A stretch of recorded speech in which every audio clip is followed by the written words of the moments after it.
Well, we welcome everybody here Ready to start. for a special day. Every institution needs symbols, and every institution needs historic moments.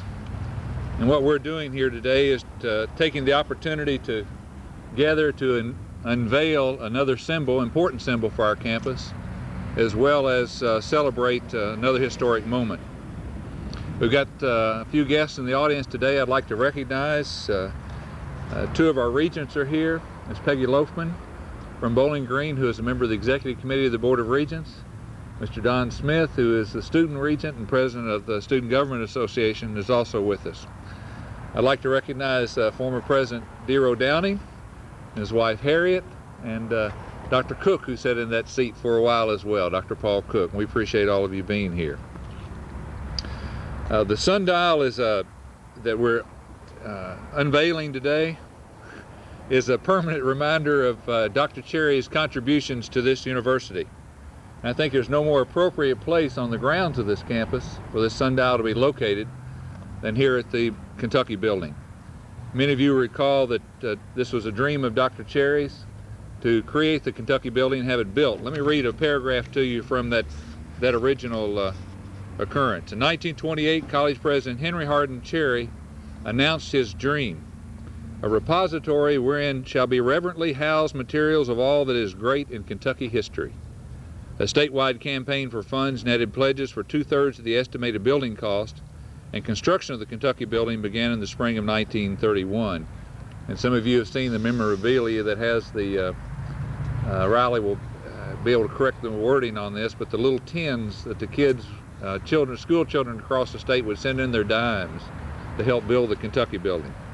The Depression delayed completion for several years, but the building, both the library and the museum, opened for use in the autumn of 1939. And of course we had that 50-year celebration just a few years ago. The Kentucky building opened on Dr. Cherry's birthday, November 16th, 1939. And we had originally intended to have this celebration on that opening day, but we're just a few days off of that. I think it's appropriate also that this sundial be here because this is the repository for Kentucky's history and heritage, and Dr. Cherry certainly played a key role in that. It will serve as a constant reminder of the institution's founder and the principles for which he stood. It will also serve as an inspiration point, we hope, for all Western students, and as a foundation for those for passing those traditions to future generations. Western Kentucky University is proud and honored today to dedicate this sundial in the memory of Dr. Cherry. Now, a little background.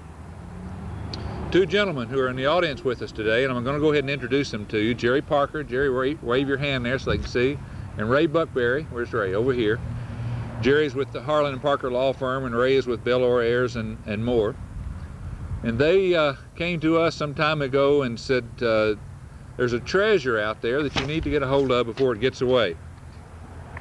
I don't know what this is going to look like on film, Jeff. But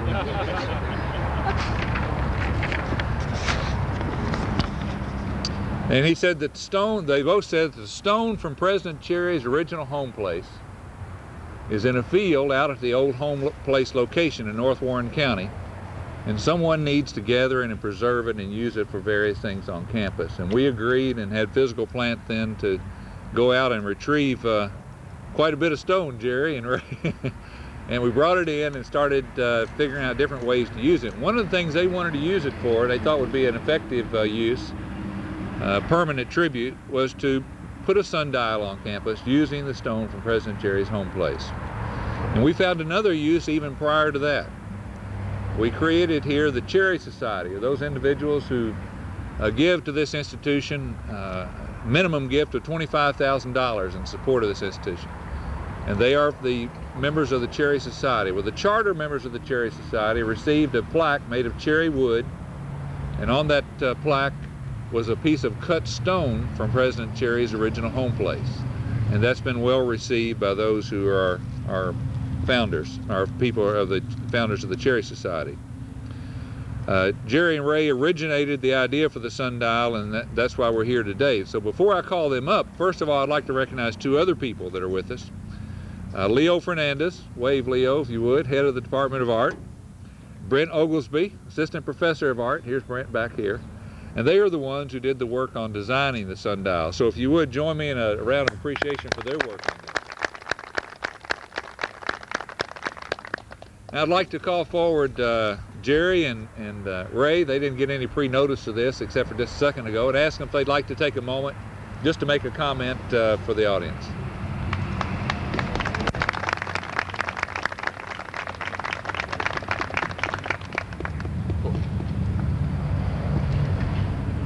I'm honored, ladies and gentlemen, to be here today. My affection with the Kentucky building goes back a number of years. I remember eagerly the field trips that Miss Nancy Reeder, who was the second grade teacher at the old training school, would have. And I also remember the 10 banks, where in 1937 or 38, you were collecting dimes, and a dime was a lot of money back in those days. When we found out that the home of Dr. Cherry had burned just a few years ago, Ray and I have talked about trying to save that stone for use on campus. We know that the American farmer is a very ingenious person, and with that self-ingenuity, a lot of things that are abandoned have different uses, and we thought if we don't get it on campus quickly, it's going to be gone and lost forever. And I'm just so happy that the sundial turned out just like it did. It's beautiful, and we are proud to be a part of it. Thank you. Thank you, President Meredith. Ladies and gentlemen, every one of us here assembled continues to reap the dividends from the vision and the lifetime commitment of Dr. Cherry. And also those of us who went to the public school system in Bowling Green likewise reap the benefits from his brother Thomas Crittenden Cherry. And it's awfully nice to have the statue up on the hill and Cherry Hall and the other means whereby Dr. Cherry has been recognized, but for a man who literally did come from a log cabin, I think it's very appropriate that the Brenton B. Davis log cabin on campus utilize poplar logs from out in Dr. Cherry's neighborhood, and Jerry and I are delighted to be able to participate in making something from his birthplace available as a memory to us and a reminder to us of his commitment and what his years meant to this great institution that now exists. Thank you.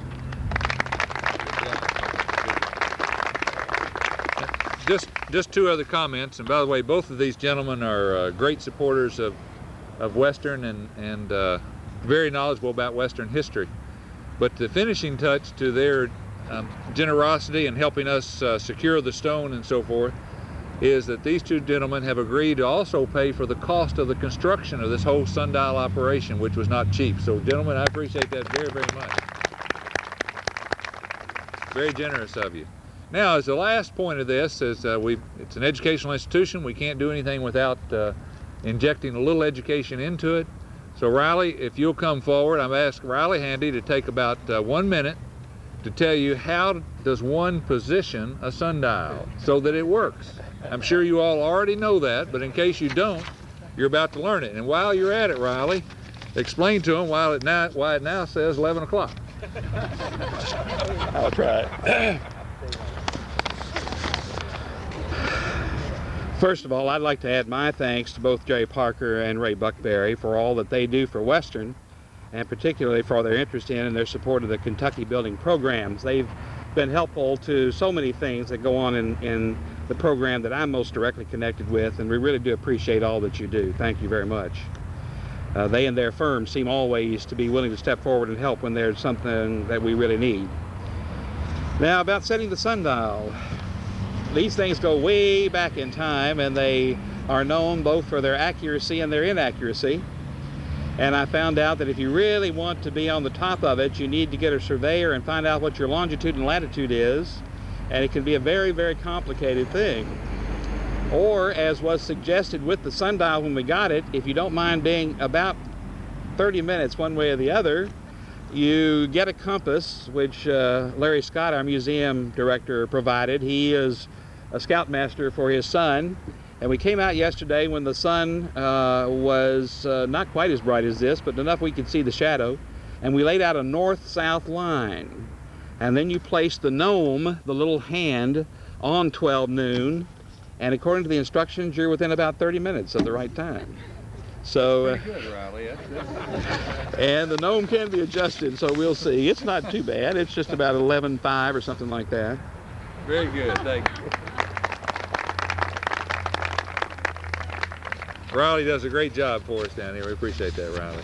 Now, inside we have some refreshments. I hope you'll take just a few extra minutes. It won't cover lunch for you, but it will be some refreshments I think you'll enjoy and give you a chance to visit with each other and to be able to thank Jerry Parker and Ray Buckberry, as well as our artists who put all this together, Brent Oglesby and Leo Fernandez. So, with that, we're adjourned. And which way do we go inside?